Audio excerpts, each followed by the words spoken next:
Hello, everybody, and welcome back to another episode of the Traxion podcast. Now, rarely do we find a racing game that unites literally everybody. We're all used to this whole sim racing versus arcade split, and games being very much suited to different people based on different skill sets and what they enjoy. I'd say maybe Mario Kart is one of the few that have probably managed that.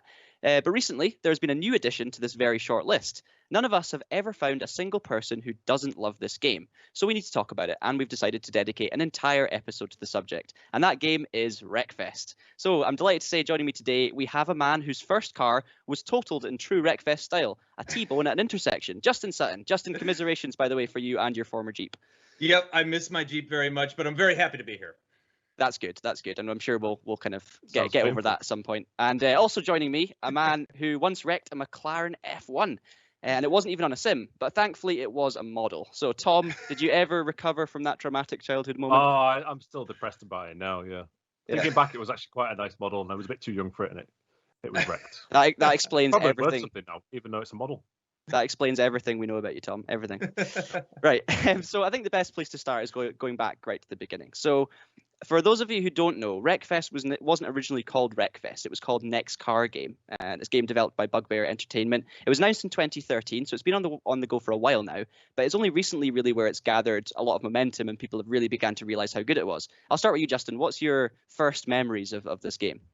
So I picked up Next Car Game pretty early in its life, before it was called Wreckfest. So I don't remember exactly what year it was, but there wasn't a ton of content. It was an early access game, obviously, on Steam, which means I got in on the ground level, though. I ended up paying like $20 for it or something like that. So I got a heck of a deal on it. But yeah, much like a fine wine, it was not great at first. It felt a lot like early BeamNG, actually, in that it was more of a tech demo than anything else. You know, you could load up a race and you could go race and stuff like that, but the single player experience, certainly the career mode, was completely lacking, if I remember correctly. I don't think there was actually any sort of progression or anything like that at the time.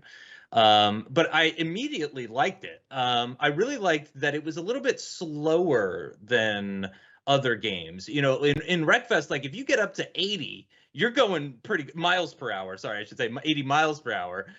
You're going pretty quick. You know what I mean? Like you're into fourth gear. Like, whoa, that's impressive. Which I was kind of into, honestly. I thought there was actually more fun to be had. You know, it's a little bit easier to digest for people at those kinds of speeds. It's easier to like get your friends in on it who maybe aren't into racing games, because yeah, it's kind of got that like almost Mario Kart kind of quality to it, where you could say, you know, just jump in and have fun. And the cars didn't have a huge gap between them either. You know, it's not like there was one car where it was just way faster than the other. They were all pretty slow. So, but yeah, I liked it right away, but I didn't spend tons of time. I want to say the first year I put in maybe 10 hours, 15 hours, something like that. Not a ton. Was that because there just wasn't much there at the start? Yeah, exactly. Yeah, there just wasn't a ton to do, honestly. You know, once you'd seen a few wrecks, like that was it. You know, you've pretty much gotten a feel for it. And also being early access, a lot fewer of my friends had it as well too. There was just a lot fewer people playing it in general. Yeah, I think it's kind of, it tells you all you need to know that essentially the game hasn't really changed, and it's just seeing other people crashing and laughing, but they've obviously managed to fill it out so well in the years, which obviously we'll come on to in a short while. Tom, what was your first experience of the game? Yeah, well, I was Bugbear made the Flat Out games. Correct. Yeah. And they were great fun. It was controversial as well, right? Because when you could smash your car, the driver would fly out, I think. Mm-hmm. And you could do like challenges of how far they would fly out and stuff, which did cause a ruckus in the gaming press at the time, back in the magazine days. And so I read about this thing that those developers were trying to make, Next Car Game, but I didn't jump in like Justin. But I remember watching a video of, there was just sort of a white area with like a giant spider and some it was like a tech demo, which I think if you're a really, really early backer, you got to just play. There might have been a couple of those.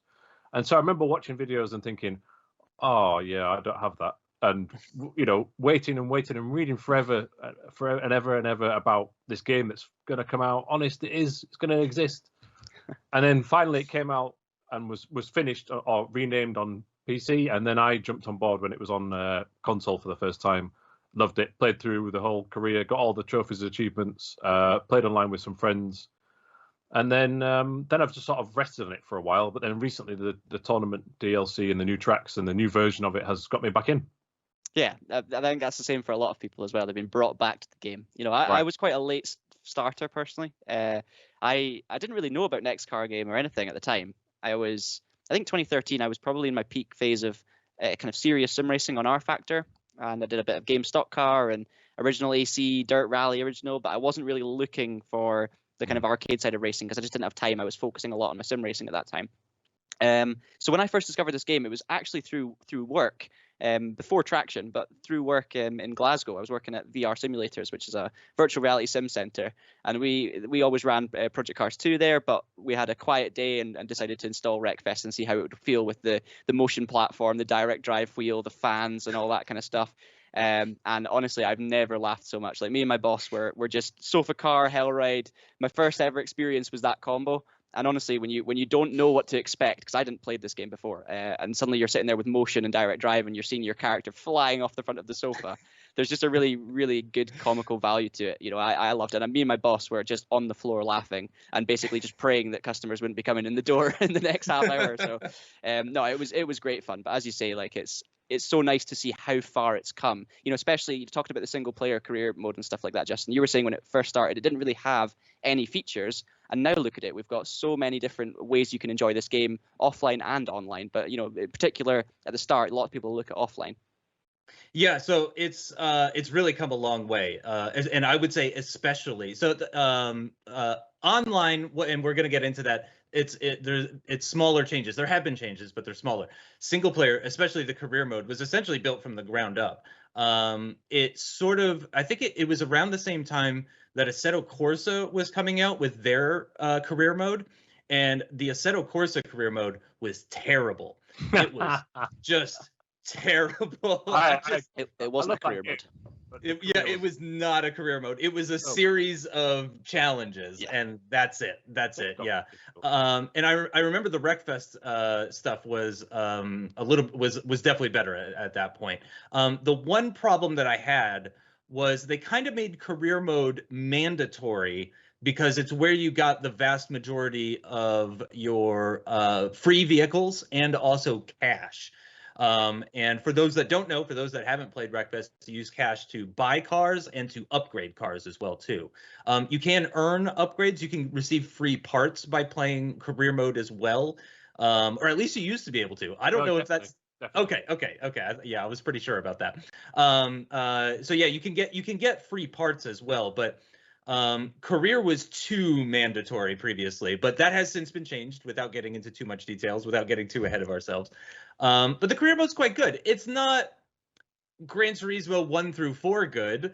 It's not even Forza Horizon good, I would say. But obviously it's a much smaller team at Bugbear compared to those two studios that I just mentioned, Polyphony and Turn 10 or Playground. Yeah, that Playground Games. So I didn't, you wouldn't really expect it to be on the exact same level, but it's still quite good. It's got that sense of progression. It's got variety to it as well. Yeah. I'll be honest, I'm not a fan of the Demolition Derby stuff. It's just not my favorite thing to do in a car. I much prefer the actual races. But it's just a very different sort of thing. It breaks up the monotony for sure. Yeah, the element, if I could jump in here now, sorry, of the career is that I really enjoy is it gives you this, like you've mentioned, the variety of vehicles in the game is strong, and the career mode almost forces you into some really hilarious scenarios, which then gives you inspiration for online. So like early on, there's like the very first one you play is the introduction into the game is a lawnmower demolition derby thing, which is just mental, and that perfectly encapsulates the mood of the game, I think. And then there's also a figure of 8 sofa race soon after. And one great one is the 3-wheeled, it's not a Reliant Robin, but it's like that bit of a Del Boy vehicle in a circle, in an oval, against buses. And again, it just, it sets the tone. And you're like really inspired for when you play it online with some friends or against random people in the modes. Okay, this is what we can do. I totally agree with that. I've actually, interestingly enough, it's relevant for this podcast. I was playing this career mode for the first time recently because I'd always enjoyed right. Wreckfest in an online sense. But as Justin was kind of alluding to earlier, you kind of need to put a little bit of time into single player to optimize your time on multiplayer. Because I'm sad and I like winning and I'm competitive. So driving around in a Class C or a loaned Class A is not going to get, it's going to make me frustrated that I don't own my own Class A car. And to make the enough money, you kind of need to go in single player. I do like how they kind of link. So I was able to earn a little bit of money in multiplayer, which gave me a step up at the start of my career. So I could instantly make the first car quick enough to take a win, which could then give me more money to get other stuff. Right. But the reason I was coming on to that is I played this very recently, so I've got a very fresh memory of all of these experiences. And as you say, those special events where you're given a car and you're said, if you can win this challenge, you win another car. They're just brilliant because they're such, as you say, they break up the monotony of it. It's not the same events each time. You've got something different to look forward to, especially the likes of the Reliant Robin versus the super big rig, I think it's called. And you're literally in not Reliant Robin, I'm not allowed to call it, the three-wheeler, and you're being chased by these massive lorries, and they have more power than you and everything, and you're just trying to balance the car so that you're tipping as little as possible. Yes.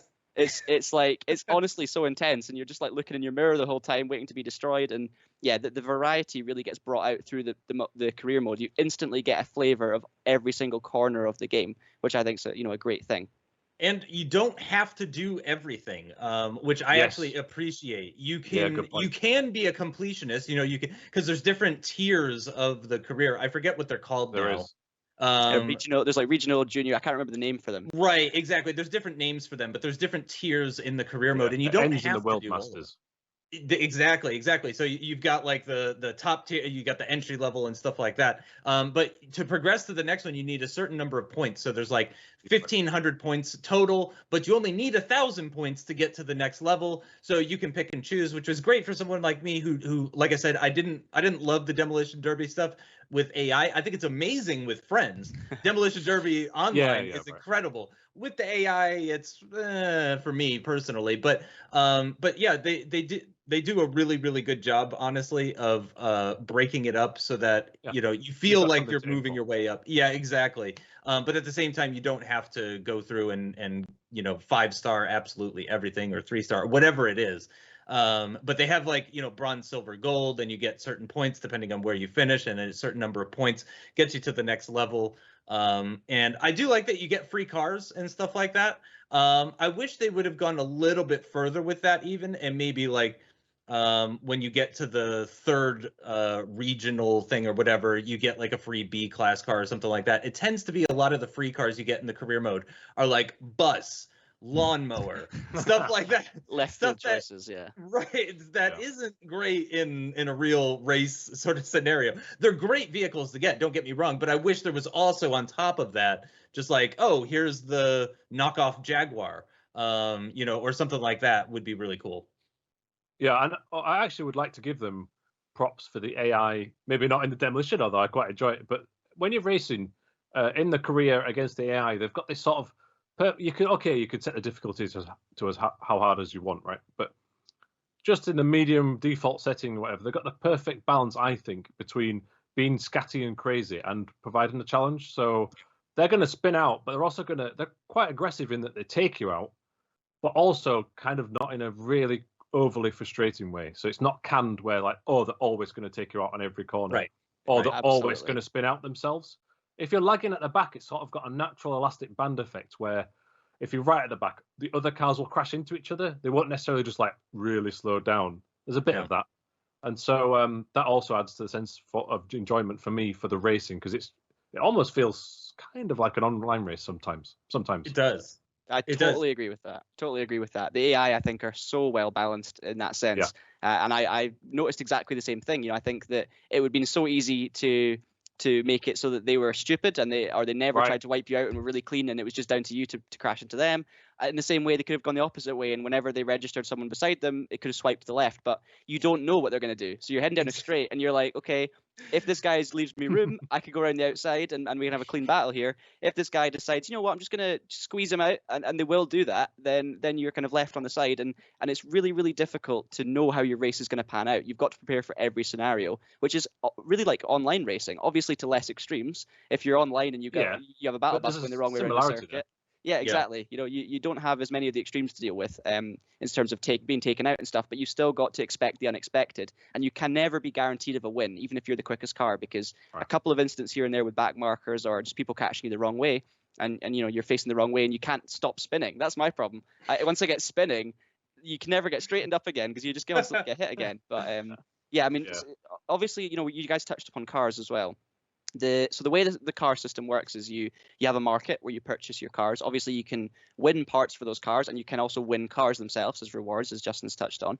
And there's a class system deciding on the speed of these cars. So we've got A, B, and C to decide. And A cars are the quickest cars, B is the kind of middle ground, and C is the slowest. And I do love the way that career slowly brings you in. I think we talked about it on a previous podcast where, you know, I don't like it in games where things become too easy and are just given to you straight away. So you do not get any Class A cars until you are a solid 65% of the way through the career mode, and you have to earn them. But at the same time, it doesn't feel like I need to dedicate my life to Wreckfest if I ever want to reach Class A. I can do it in a weekend if I spend a good number of hours on it, or 2 weekends at least. And I think they've got that balance really good as well. I don't know what you guys think.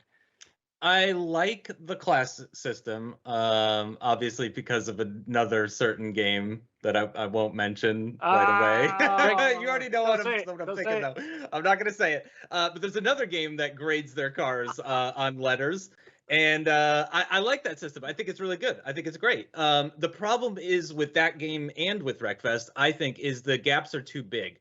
The lowest C-class car versus the fastest C-class car, the gap is a little bit too big. So rather than 3 classes, and actually technically there is a D class, but it's like reserved for those really weird cars that we kind of touched on earlier. Yeah, like, you know, if you want to race a toilet, that's a D class car. That's this game, right? But I think there should be, instead of 3 classes, maybe 5 or even 6 potentially, just to tighten things up a little bit. I think the real problem is in A class, because the lowest end A class cars tend to be quite strong. You know, they can survive a race pretty good and stuff like that, but nowhere near as fast as something that's like, I've got a Sunrise Super with all the parts removed, everything, you know, the front bumper is gone, everything to lighten it so it's as fast as it can be. It's like 340 A class, and it's just so much faster than all my other cars. And I've got, you know, like a 301 Speedbird or something like that, which is A class, goes from like I think it's like 235 to whatever, yeah, however high cars go, which is like 340, 350, something like that. So it's a really big gap. So I would appreciate if they could tighten it up a little bit. I would like to see, like, maybe like do X class, S class, A class, B class, C class. You know, then you have 5 or something. Again, I've completely ripped that from another game. Yeah, I wonder where you got that from. Ringing a bell, that. I'm not going to say it. I'm with you on that. Actually, I also think the game doesn't necessarily describe the classes too well when you're starting out, like, because it's just about speed, really, not about the strength, and that's a big part of the game, if that's fair to say that. But I do really love the cars, and I love again, it's like the cheeky nature of the game. So there's things that look like real things but aren't, right? So Opel Mantas, Ladas, Ford Mustangs, Escorts, Ford Escorts, yeah, all that stuff. Yeah, Supra, all that. Datsun. Yeah, I could go on and on.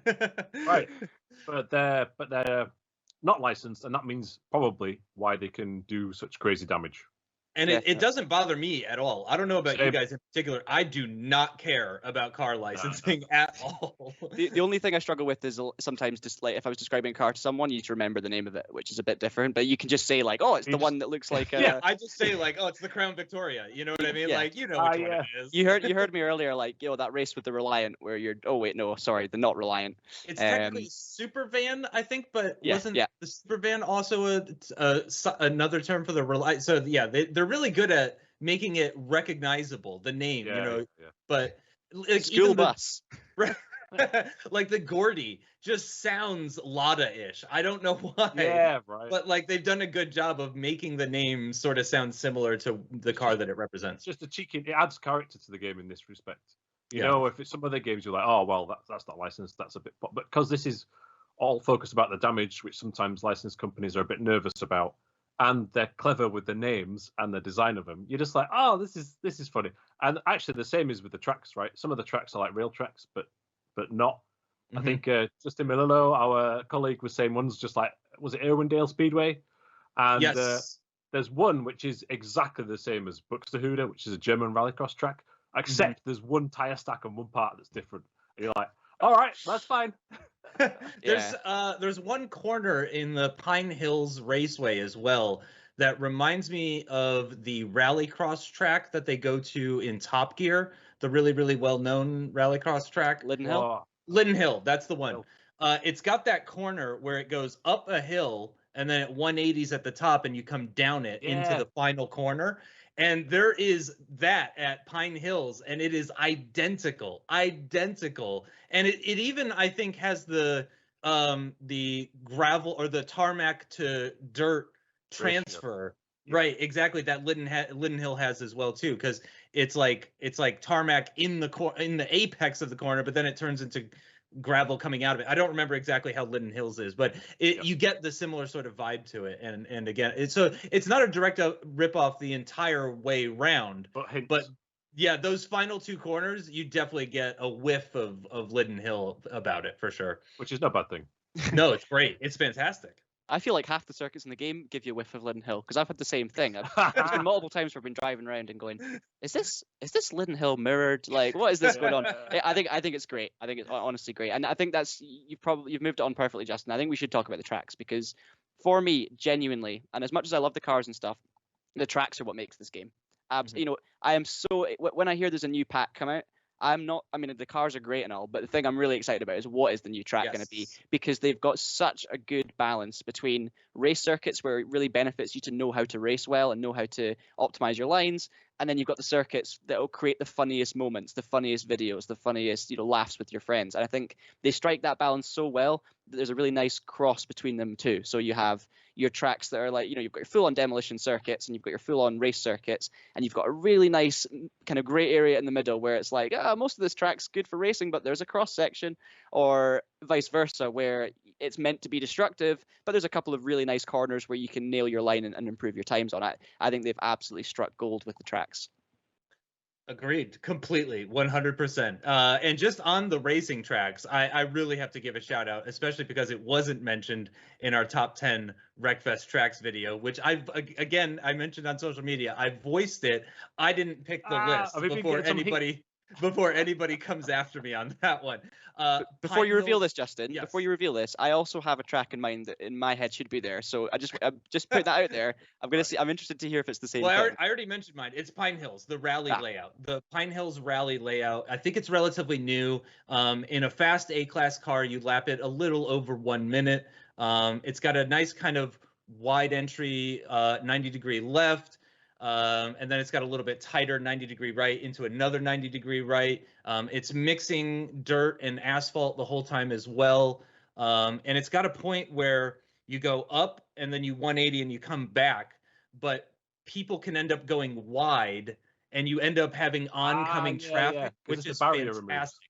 Yeah, and it's one of those things where it becomes a problem if you're in first place, because you're the first to encounter the traffic, the oncoming traffic. So it really, it very naturally closes things up from front to rear, as you kind of were touching on earlier, John. It's not like a catch-up mechanic like in Grand Theft Auto 5, where straight up, if you're at the back, your car will go faster in a straight line.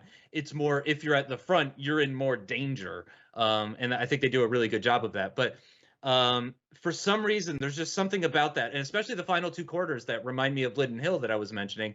It just feels really good. There's this bump just before the brakes where, you settle the car in right as you're going into this corner, and the back end just steps out naturally, and you get this nice kind of 20-30 degree slide on, and you're just throttling, feathering the throttle through, and then you come into the final corner, and it's just a bit of a lift. You know what I mean? It's not you don't have to brake in an A-class car. It's just a bit of a lift, and then you kind of chuck it in, but there's a big bump at the middle. You know, and I just love the intricacy, and it's like the courses are very 3D in nature as well too, with rocks, you know, at the apex that you have to be careful of and stuff, because if you touch that, you're going over, you're going sideways, possibly even off the circuit, over the barrier.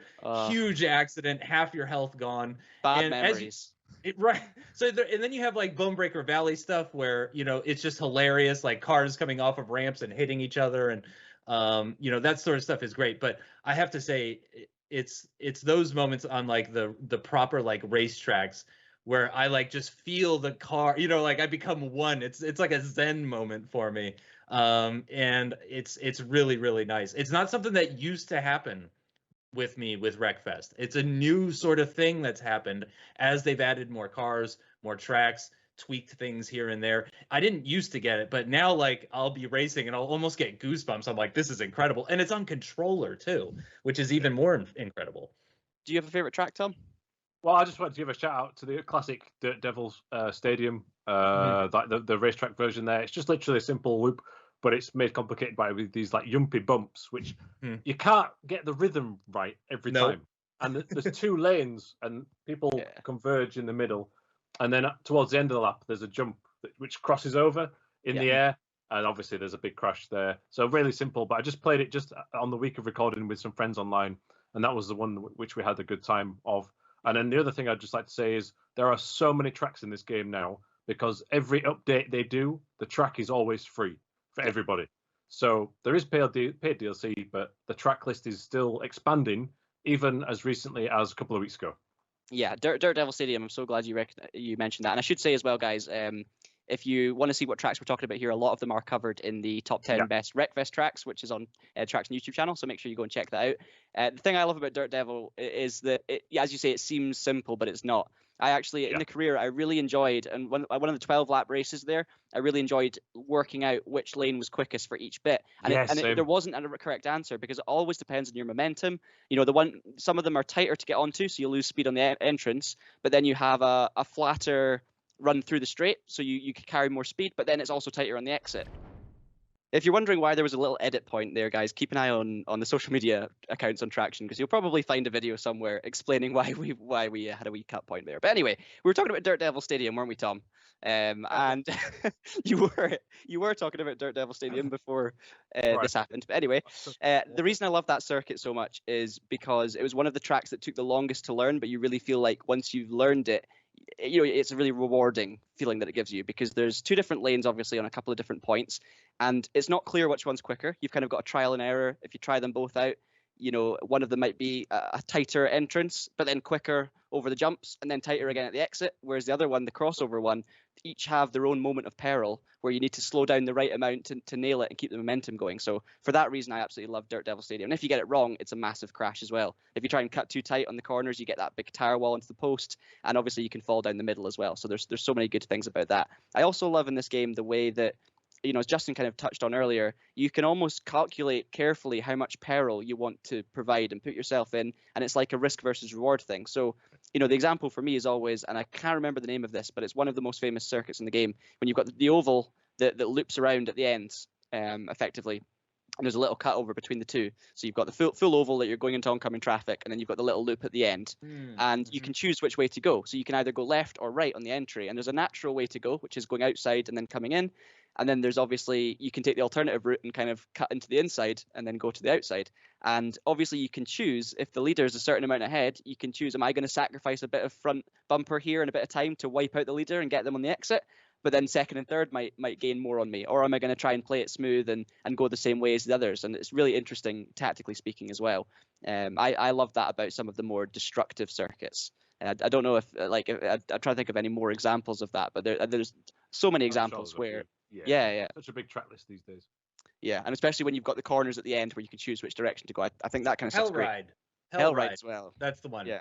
Head-on collisions of all kinds, and you can choose whether to go high and play it safe in the banking or go low. And it creates some element of skill and strategy to what shouldn't have any skill or strategy, what should just be complete carnage. And I love that about it. In terms of the actual racetracks, before we move on from circuits, I just want to give out a shout out to my favorite track, which is Espedalen Raceway. Now, Espedalen is, I would describe it as a perfect combination of Portland and Lime Rock in America. And maybe this is because I'm a sim racing fan, but I find the way this track flows from corner to corner is like the perfect breeding ground for testing which cars you like to drive.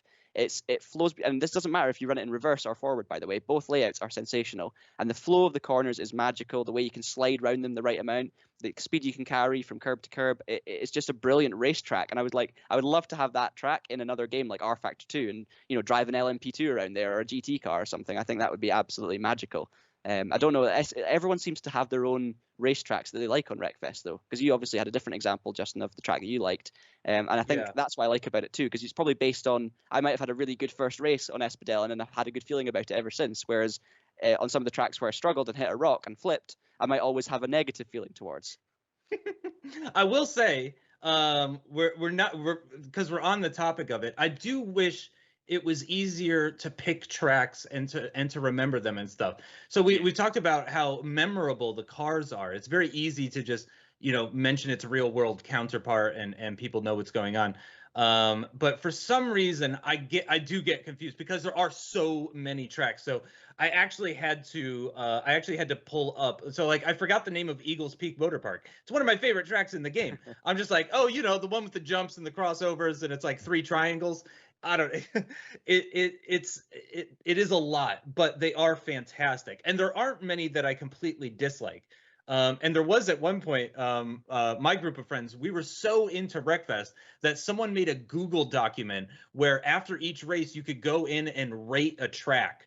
Wow. And then that way we would have like a playlist of tracks to choose from. Like, oh, this Brilliant. One's rated really high by the lads, so that means this one is one we definitely want to play every Friday night and that sort of stuff.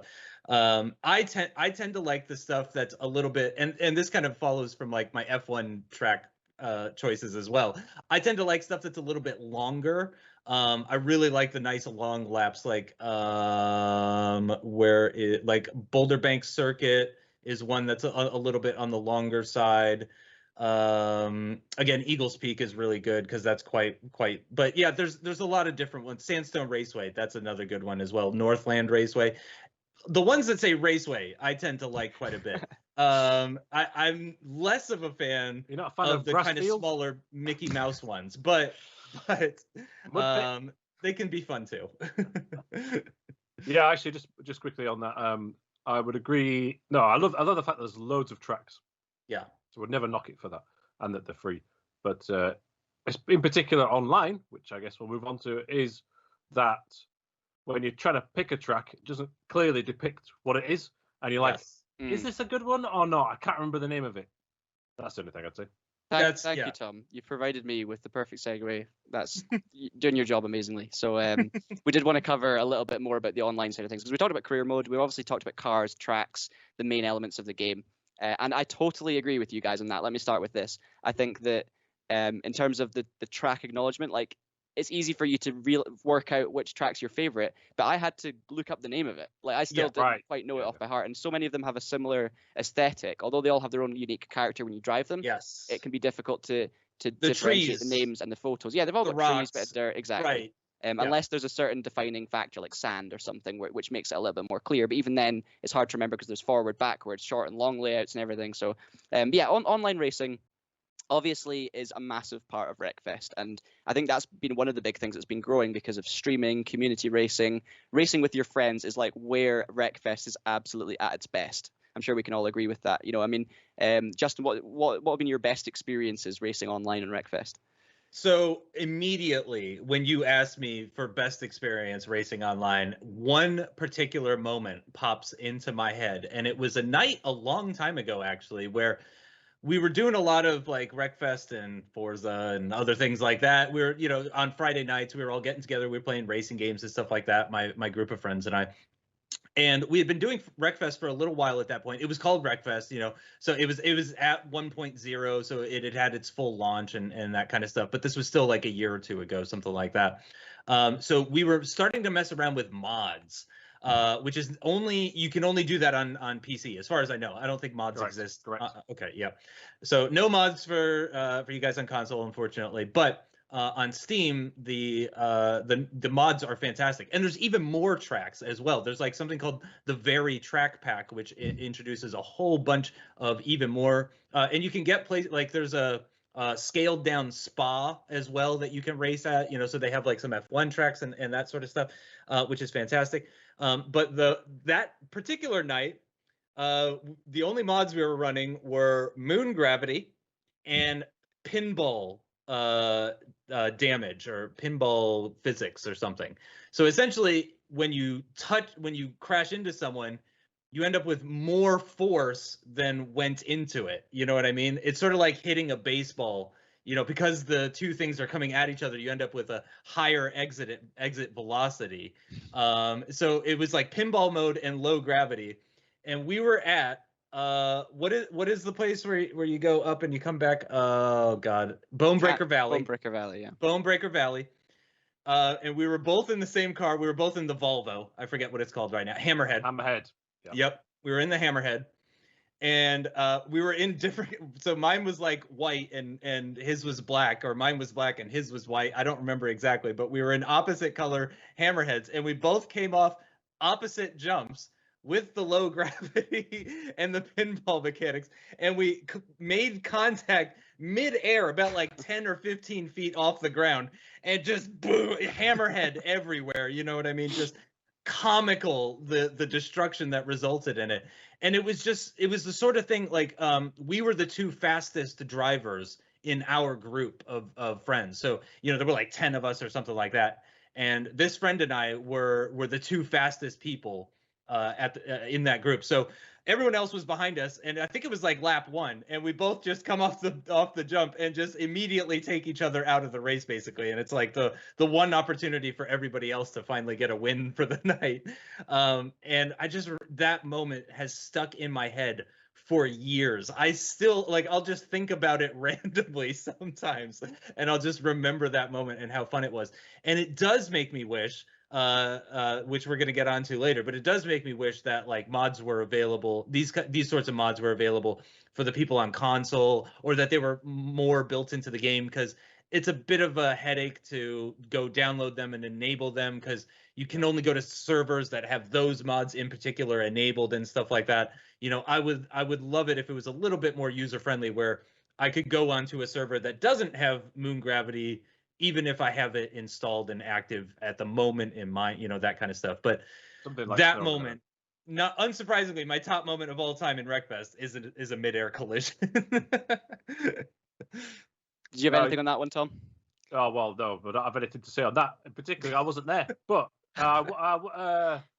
online is great, and I've had loads of great memories in the past. But I just had one recently where it was a group of friends, and we were hosting a lobby, and there's like 8 or 9 of us, and we were doing a last person standing, and I was in the Jaguar hearse. Sorry, not Jaguar, not Jaguar hearse, and it got down to basically it was me. Everyone else was eliminated, and like 2 other cars, and they were for random people who had just joined the lobby. And one good thing is when you're eliminated from a mode on Wreckfest, you can be like a drone with the camera, and you can spectate. And if you're in a party chat or a Discord or whatever with some friends, they can like help you and go, oh, he's over there, move over there, turn around, what are you doing? And right at the death, I think 2 cars had like 3 health each out of 100, and we just got the final hit, and everyone was watching, and it was just really good fun.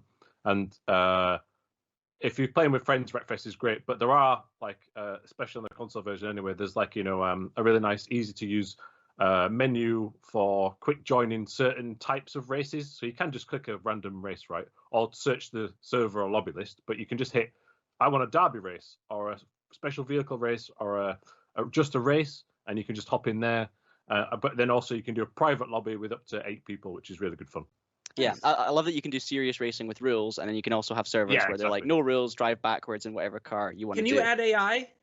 Yes. Yes. Okay, so if you have like an 8-person lobby on console, you can also have like 8 AI. I'm not sure about the numbers, but you can certainly add AI.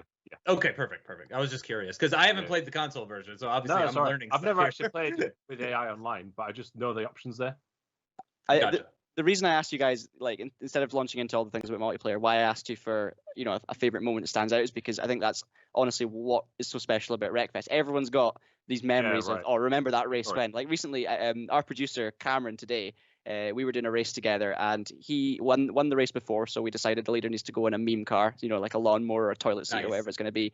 And Cameron was out there in this lawnmower, and the whole race, all of us were trying to destroy him, and there was 24 people in the server, and for whatever reason, I can't remember if it was Bonebreaker Valley or Crash Canyon, one of the two that looks the same, but he was just avoiding everything. Like, no matter how hard anyone was trying, it was like Tom and Jerry. We were just like a Mr. Magoo situation. He managed to survive it. Goodness knows how. We were all in Class A beasts, and he's in this stupid little lawnmower. Ended up taking the win, and it was like, it's moments like that where it's just the game is at its peak. When ridiculous, funny things happen, whether it's people flying off their car or even staying on their car.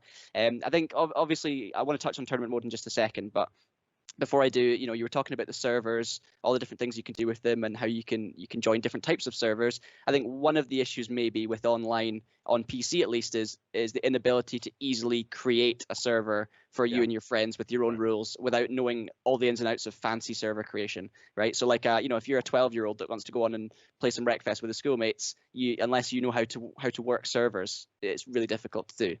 So you can join. It has so for those at home, again, I'm familiar with the PC side. So you have a list of, you have a server list that you can refresh and stuff like that, and it shows the ping and all that sort of stuff, sort of old school system essentially. But there is no like peer to peer, so you can't just make a lobby and invite your friends and then so. If you're somebody that doesn't own a server or doesn't want to spin one up, then you're kind of at the mercy of the server that you join. So there's loads of servers to choose from. You can pick one. You could be like, oh, this one has a track that I like, and there's nobody in it. So me and my 8 friends, we're gonna jump in there, and now that's our server. But you have no control over what happens next after that first race. Right. So you might be presented with the opportunity to like vote or something like that, but you might not. It might be on a playlist essentially where it goes from one track to the next track, or for all you know, that server only does that track forever. For the rest of the time. So if you want to play a different track, you have to leave that server and go to another one. So yeah, it's not the best. I do wish that they could have both, because I like that you can spin up a dedicated server that you can pay for it, or if you've got a spare machine at your house that you want to run your server on, like my friend does, you could do that. But also, I would like it if there was a nice peer-to-peer kind of option, sort of in the way that like the F1 games work and that sort of stuff, where you just make a lobby and invite people to it. And you could choose to whether it has a password on it or not. That would be nice. But it's not the end of the world. It's it's not going to completely kill the online experience. It's really, we're really nitpicking on that one. Just to be clear, the console owners have it like where it's all nice and easy. So if you're listening, if you've got an Xbox or a PlayStation, then it's much more straightforward, because you can do the server browser, but then also do private lobbies. Or if you host your own lobby for random people, you have control over what track is next and what car is next. That's awesome. Like yeah, I'm jealous. Another positive thing, of course, as well, one of the features that a lot of people look at for another type of enjoyment through the game is obviously the tournament mode. And Tom, what's your experience with the tournament mode? Tournament mode is something that completely passed me by, because I didn't really pay attention to it when it first came out and when I first played through the game 2 or 3 years ago. But it's something I've been getting back into recently, because it's tied to or related to when they do the free content updates, or sometimes the DLC updates. Whenever they release and announce what's coming, that's also when the tournament mode updates on that day. And so tournament mode is simply, if you think of it as like the daily, weekly challenges within many other games. Example did come to mind straight away there, but there's many other games out there. Basically, every other racing game at the minute is doing daily and weekly challenges, from WRC 9 to Formula 1 2020. It's all in there as an option. And so they can be like time trial events or race events, and you can take part and you get extra fame. And fame can be used within tournament mode to buy and unlock sort of exclusive vehicles and upgrades, which aren't not normally available through the career mode. And there's also like a monthly challenge in there as well. Again, it's all like online leaderboard based. A great mode as well. Yes, it's really good. I really like it. There was one in particular that comes to mind. There was one tournament monthly challenge, if I remember correctly, that comes to mind, where you drive in the big rig. Oh God, what is the track that it was? But you drive on a big rig, and it was like just not an oval circuit, but it was like a nice easy circuit. You know, it wasn't like a whole bunch of lefts and rights and stuff. It was just a nice kind of round you go kind of thing. But you're in the big rig, and I think there was a bunch of super vans or Reliant Robins going the opposite direction. And the goal was to wreck as many of the super vans as you could. So essentially driving into oncoming traffic while they're having their own race, essentially. And that was so much fun. I remember, I think I got gold that month just because I kept playing it for so long. I was having such a blast while recording it. And I think there was even explosive barrels around. Yeah, that's one thing that they can add in on the tournament mode is stuff like that aren't in the normal mode. They did one with snow as well. So yeah, they came to the game. Yeah, exactly. So they use that as almost like a testing ground for other mechanics and stuff like that, which I really like. Where you could fire snowballs out. You're in like this little little toy Supra for children, and you fired out the front giant snowballs, which immediately crushed your rivals. That was like one of the tournament ones recently, and that was really good fun. So it's worth checking out the area for stuff that you've not seen before. And it's a good way to bring people back into the game regularly. You know what I mean? Like, so if there's something that you've got your eye on the tournament store, it behooves you to come back and do the daily challenges. That's the main way. So you can get, I believe it's like 20,000 fame for a gold finish in a monthly challenge. Oh, okay. Right. Which is pretty good. You can get so the most expensive vehicles are like 60,000. So if you only did the monthly challenges, it would take you 3 months to do it. But you get 2,000 to 4,000 fame for doing each daily challenge as well. So we're talking like possibly another 10 to 16,000 fame every day. So it's a lot quicker. So if you've got something you really want, you want to be playing it every single day. But if you're just interested in checking out what sort of wacky, hilarious shenanigans is going on, you could just tune it. You could just play it for 1 day out of the month, and then you could just wait for the next one. Right. And it kind of sounds like Podium Pass and Motorflix, but except you don't have to pay. Right. Totally free. Yeah. And the fame as well can only be earned. You cannot purchase fame points using real world money or anything like that. So if you see somebody in a Super Venom or the Hammerhead with the giant rear wing, which I bought because I desperately wanted that. Love the RS, the Hammerhead RS. That thing is incredible. Love that vehicle. So if you see someone in those vehicles, that means they put the time in. They didn't just pay some extra money out of their wallet. How refreshing is that as well? Because we see so many games where this is cool, but you can give us money instead, and it's a way of making money. But that's a way of getting more people to play the game, and then they'll tell their more mates about it, and then they'll buy the game. And there's another way of making money that's more fair, in my opinion. So no, I really like that. Obviously, we don't have too much longer to go. We have talked a lot about all the good things about this game, and we have touched on quite a few negative things as well. It was just in case there were any other drawbacks, because obviously we're doing a full podcast here. We want to cover everything on Wreckfest. Even that is difficult to squeeze into our time slot. But are there any other little niggly things that bother you about this game? Not for me. I think, it's like at the end of a job interview, and they go, have you got any more questions for us? And you think, I've asked all the questions during the interview, right? It was the fact that choosing the track online in a lobby is not so clear, and it was, which we already mentioned for me. List. The class system is not too clear when you're new to it, and the fact that on PC you can't do like the private lobby stuff. They were the only 3 things I had on my list, and we've talked about it naturally. But Justin might have more. Yes, all of that, and because of something that actually happened this week, as of this recording, not as of when you guys are listening to this at home, but something that happened this week. I want crossplay immediately. I desperately want crossplay so badly. I didn't even know I wanted it until Dirt 5 came out with crossplay, and now I desperately want crossplay for Wreckfest. Dirt 5 can do it. Yeah, exactly. If they can do it, you can do it. Surely. How hard could it be? I think what they'd have to do there is maybe look at some of the features online and make them, prioritize them as like a next step. And then that would be a really nice feature to help the community go forever and pull together all the players, right? So there's more choice. especially because this is one of the rare scenarios where being on a wheel is not beneficial necessarily. Right. And in fact, it could be quite the opposite. Because if you try, I don't know if you've ever tried to do a destruction derby on a wheel, but holy crap, that is a workout. You are exhausted at the end. That literally is one of the things I was going to say in this exact bit. So at first I was going to say it's a drawback that maybe it's a drawback that it's tricky with a wheel. And I thought about it for more than 5 seconds and I'm like, no, that's not a drawback. What that does is bring people with a controller into contention. Exactly. And you can be just as good with a controller. It's hard with a wheel. It doesn't mean it's not fun. It's still great fun to drift around with a wheel, but it's really hard to control. I've always played it with a wheel other than once or twice. And like, as I said, when it gets spun out, it's almost impossible. You're doing it wrong. Yeah, well, that's it. This is so weird. So when we did the Forza podcast, I was wheel only, and you were like a mixture, and you were controller only. But this time, John is wheel only. I'm a mixture, and you're controller only. Yeah, but I've done both. I used to do it exclusively on wheel, but recently I've switched to pretty much exclusively on controller for the past year or so, I'd say.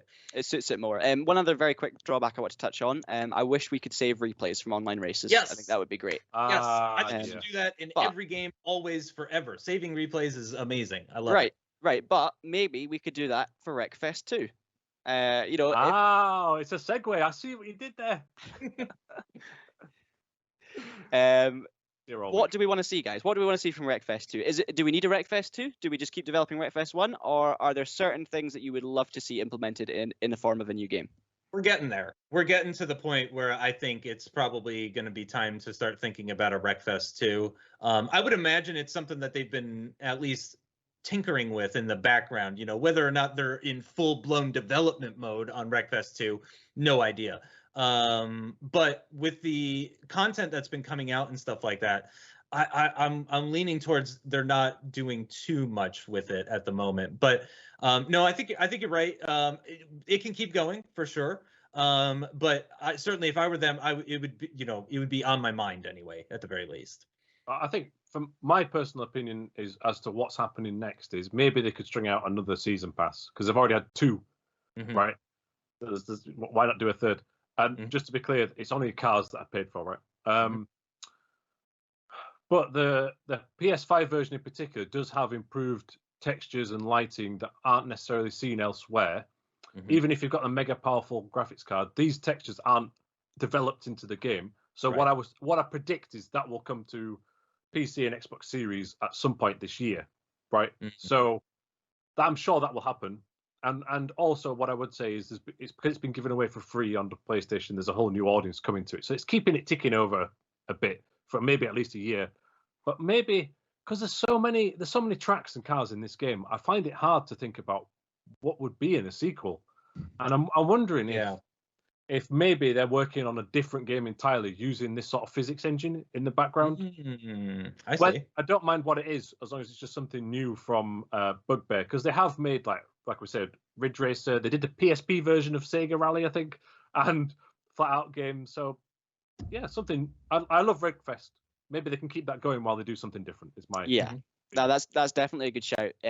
For me, I think they've got it great as they do. And I know a lot of people will say stuff like, oh, well, all these games could always benefit from open world and stuff like that. And of course, in a dream scenario, every game is entirely open world and you can drive anywhere where you want on the planet. But I don't think Wreckfest needs that. What I do think would be quite nice, though, is if they had maybe an open world mode where you had a certain location that was almost like Battersea Park in Dirt 3, right? Where you could go and do challenges, and maybe there's 200 challenges you need to do within this area. Some of them might be barrel rolling a certain car on a certain ramp, maybe doing a certain number of spins or a certain amount of damage on a crash, or just scenarios dotted about this open world map that's not huge, but just big enough to keep you coming back to it and make it hard to complete. I think that would be cool. Maybe another version of the game with an alternative aesthetic where they focus maybe on regular street cars more than banger type cars. That would, I guess we're kind of going towards Burnout there, but I think, instead of changing the fundamentals of the game, you could maybe have different styles and different faces on the game in the future, but always, coming back to where the roots are as well. So I think those are kind of some of the ideas that I would have moving forward. Oh, maybe motorcycles. Oh, if it was a Crew 2, boats and planes and motorcycles. Well, more, Wreckfest, you can always do that with Wreckfest. More of everything. We've got sofas, we've got potties. Why not have, quads and bikes and all sorts? There's so much potential. And just to end up, guys, I'd love you each to sum up exactly why you love Wreckfest, because the whole point of this is a game that I haven't found anyone who doesn't love it. So what is it, that makes you love this game? I've thrown that one on you. Oh yeah. Do you want me to start? Do you want to have a play? After you, Justin. So I kind of touched on it earlier, but I like the variety of it. I like that it's not always super fast as well too. Again, I like that it's you can have a lot of fun in C-class cars in Wreckfest, and people don't get all complainy. But whereas if you're on a proper sim and you pick a really slow car, people are going to be mad at you. They're going to be like, "Ugh, boring. Who wants to drive that car?" But every car in Wreckfest is a lot of fun, and I think they've done a really good job with balancing as well too. In terms of like how strong do I want this car to be versus how fast I want it to be. Because outside, we didn't really mention that outside of the engine upgrades. The only other way to affect the way that the car behaves in any way is by changing the amount of armor that's on it. Because obviously more armor will slow it down, less armor will speed it up. You know what also I really like, and this will be my final point. I like that the tires are never grippy. It's always like the crappiest tires in the world. So even if you're in like a 340 A-class Sunrise Super that's faster than any other car in your garage, you still got to brake really early because, you're just going to four-wheel lock up into that corner because there's very, very little grip from the tires. But I think that's part of the charm. And yeah, it's one of the few racing games that non-racing fans can get into. And I think that's part of the magic, really. Yeah. I think it's not one thing. It's lots of tiny little things that make you said charm there, but yeah, it's a characterful game. Right. Whether it's the design of the vehicles, the names of the vehicles, the layouts of the tracks, there is a lot of serious stuff beneath that. The handling engine and the damage physics. You just think there's so much work gone into these small things. If you just sit back for 30 seconds and go, oh, actually, how they've thought about the tires being loose all the time or slippery, right? Or they've thought about the sort of Scandinavian design of the trees, or these facsimiles of the rail vehicles. So it's just a lot of tiny details, and it imbues a sense of fun and character that a lot of other games, which are quite po-faced and serious, lack. Totally agree. I think you've put it really well. I think it does the boring bits really well in the background. Even the pacing of the upgrades, the amount of races you need to do to get certain speeds, and all of that all of the little things add together so that you don't have a reason to dislike the game. There's nothing you can complain about being bad, but then the game bursts into life with this energy and this character, as you say. The music, the smile it puts on your face, the almost for me as well, like the tactical element of the game where it's like you could cheat to win, but is that even better than just going out fairly trying to win? And it creates this whole community and energy about it that's just so happy and fun to play. And I think that all of that, as you say, Tom, they make that not by having lots of character themselves, but it's all the technical details within the game that make it feel like it's just got so much life about it. The damage model, the chaos, the circuits are all magical. So I think for me it's just everything working in harmony. I'm repeating what you guys are saying, but we're all loving this game. Yeah, exactly right. We all love it. Absolutely. So I think that's probably an appropriate time to end it, guys. So massive thank you as always to Justin and Tom for joining me today. Make sure you subscribe via your favorite podcast service or on YouTube if you want to catch future episodes as they're released. Also, don't forget to join us on social media at TraxionGG, and of course visit our website traxion.gg for all of your latest racing game news, amongst of course many other things. Until next time, keep it pinned. Thank you so much for watching and have a great day. Thank you.